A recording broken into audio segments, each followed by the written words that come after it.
Manual override is only needed on Boost if the connected battery is too low to be detected, so it is important to understand when and how to use it properly. Note that manual override does not provide any additional power. It simply removes auto detection and safety features. If the unit is powered on and the charge LEDs do not chase, it means that Boost is not detecting a battery. A solid connection is crucial for jump-starting, so first, check that the clamps are properly secured.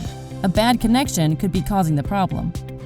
If the clamps are properly connected and the charge LEDs still do not chase, this could mean that your battery is under 2 volts and cannot be detected.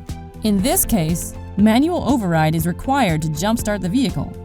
Before continuing, remember that activating manual override will disable safety features, including spark-proof and reverse polarity protection. Manual override should only be used with extreme caution. To activate manual override, press and hold the manual override button until the charge LEDs start to chase.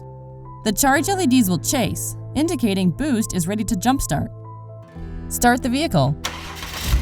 Once the vehicle is on, power off Boost, then disconnect the clamps from the battery.